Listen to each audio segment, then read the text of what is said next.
তো আজকের বিষয়টা হচ্ছে ভক্তকে নিয়ে।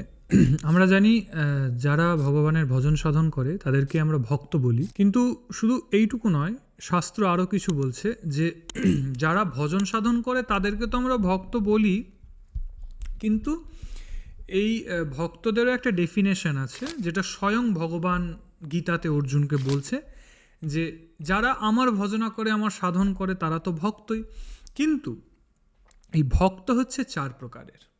এই চার প্রকারের ভক্ত কি কি সেটা স্বয়ং ভগবান অর্জুনকে শ্রীমদ্ ভগবদ্ গীতাতে বলছেন। সপ্তম অধ্যায়ের 16 নম্বর শ্লোকে ভগবান শ্রীকৃষ্ণ অর্জুনকে এই সম্বন্ধে বলছেন যে চতুর্বিধা ভজন্তে মাম জ্ঞান সুকৃত অর্জুন আর্ত জিজ্ঞাসুর অর্থার্থী জ্ঞানী চ ভরতর্ষভ। অর্থাৎ ভগবান এখানে চার ক্যাটাগরির ভক্তদের কথা বলছেন। সেই চার ক্যাটাগরির ভক্ত কারা? যারা ভগবানের ভজন সাধন করে তাদের মধ্যে হচ্ছে এক আর্ত, এক অর্থার্থী, এক জিজ্ঞাসু, আর এক হচ্ছে জ্ঞানী। তা এবার এই আর্ত, অর্থার্থী এবং জিজ্ঞাসু আর জ্ঞানী, এদের সম্বন্ধে যদি আমরা আলোচনা করি তাহলে জানতে পারছি প্রথমত হচ্ছে আর্ত কারা। আর্ত হচ্ছে তারা যারা বিপদে, সংকটে ভগবানকে স্মরণ করে, ভগবানের কাছে তার দুঃখের সময়, তার বিপদের সময় সাহায্য চায়। এরা হচ্ছে আর্ত ক্যাটাগরির ভক্ত। অর্থার্থী কারা? যারা ভগবানের কাছে চাইছে, কিছু না কিছু ভগবানের কাছে চাইছে, তারা হচ্ছে অর্থার্থী ভক্ত। জিজ্ঞাসু এই শব্দটার মধ্যেই জানা যাচ্ছে তারা কীরকম ক্যাটাগরির ভক্ত, না যারা ভগবানের সম্বন্ধে জিজ্ঞাসা রাখে। ভগবান কি, ভগবান কোথায় থাকেন, ভগবানের গুণ কি, ভগবানের যত প্রশ্ন, যত জিজ্ঞাসা তার ভগবানকে নিয়ে, এরা হচ্ছে জিজ্ঞাসু ক্যাটাগরির ভক্ত। আর শেষ হচ্ছে জ্ঞানী। জ্ঞানী ভক্ত কি? যে ভগবানের তত্ত্বকে জানে, ভগবান সম্বন্ধে জানে, ভগবানের গুণ কি, ভগবানের লীলা কি, ভগবানের ধাম কি, ভগবানের পার্ষদ কি, সে ভগবানের সম্বন্ধে সব কিছু জানে, তাই তাকে বলছে জ্ঞানী ভক্ত। এবার এইখানে এক্সাম্পল নেওয়া যেতে পারে। এক্সাম্পল কিভাবে নেব? আর্ত, আর্ত ভক্তের ক্ষেত্রে এক্সাম্পল হচ্ছে উত্তরা। শ্রীমদ্ ভাগবত মহাপুরাণে আমরা প্রমাণ পাচ্ছি যখন গুরুপুত্র অশ্বত্থামা ব্রহ্মাস্ত্র নিক্ষেপ করে উত্তরার গর্ভে, তখন উত্তরা কার কাছে সাহায্য চাইতে যায়? এই বিপদে কার আশ্রয় করে? ভগবান শ্রীকৃষ্ণের। তা উত্তরা হচ্ছে আর্ত, যে বিপদে ভগবানের কাছে শরণাগতি নিচ্ছে।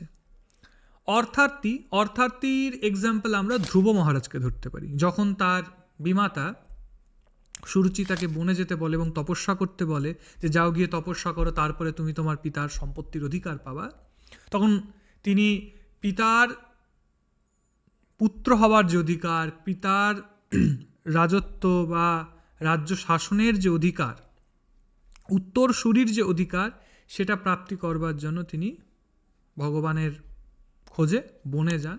নারদ মুনির কৃপায় ভগবানের সান্নিধ্য পান। অর্থার্থী চাইতে গেছে। আর তৃতীয় জিজ্ঞাসা হচ্ছে পরীক্ষিত মহারাজ। যখন ওনার একদম মৃত্যুর সময় চলে এসেছে, যে 7 দিন পর তক্ষক নাগের দংশন ওনার মৃত্যু হবে, তখন ব্যাসনন্দন সুখদেব গোস্বামী আসেন। সুখদেব গোস্বামীর কাছে তিনি বিভিন্ন প্রশ্ন করেন, তিনি ভগবানের সম্বন্ধে জানতে চান। যত সুখদেব গোস্বামী চরণ ভগবানের কথা বলতে থাকে, তত ওনার মনে প্রশ্ন বাড়তে থাকে, জিজ্ঞাসা বাড়তে থাকে। ভগবানের গুণ কি, ভগবানের লীলা কি, ভগবানের ভক্ত কি, ভগবান ধাম কি, ভগবান কি কি করেন, ভগবানের উপর, এই বিভিন্ন রকম প্রশ্ন। আর চতুর্থ, যিনি জ্ঞানী, ভগবানের সম্বন্ধে জানে, সেক্ষেত্রে এক্সাম্পল সুখদেব গোস্বামী চরণই যথেষ্ট।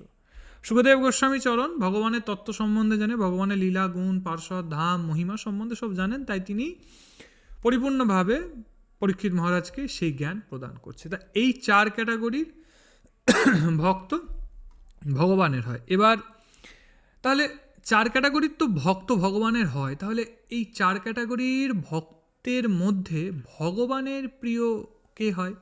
সেটা ভগবান স্বয়ং নিজেই বলছেন যে তেষাম জ্ঞানী নিত্যযুক্তা এক ভক্তির বিষয়ীতে প্রিয় হি জ্ঞানী নত্যার্থম অহং সা চ মম প্রিয়।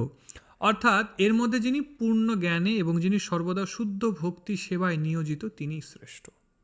যিনি ভগবানের তত্ত্ব সম্পূর্ণরূপে জানেন এবং সেই তত্ত্বকে জেনে একনিষ্ঠভাবে শুদ্ধভাবে ভগবানের সেবা করে, ভগবানের ভক্তি করে, সেই হচ্ছে ভগবানের প্রিয় ভক্ত। এবার দেখো, সকামী আর নিষ্কামী তো আছেই। যে সকাম সে তো ভগবানের কাছে চাইছে, আর যে নিষ্কামী সে ভগবানের কাছে কিছু চাইছে না, সে ভগবানকেই চাইছে।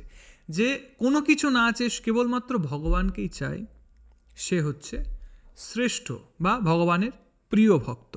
তা এটাই হচ্ছে অ্যাকর্ডিং টু শ্রীমদ্ ভগবদ্গীতা ভক্তের ডেফিনেশন। ভিডিওটি যদি ভালো লেগে থাকে তাহলে চ্যানেলটিকে অবশ্যই সাবস্ক্রাইব করবেন এবং কমেন্ট বক্সে জানাবেন বিষয়টি কেমন লাগলো।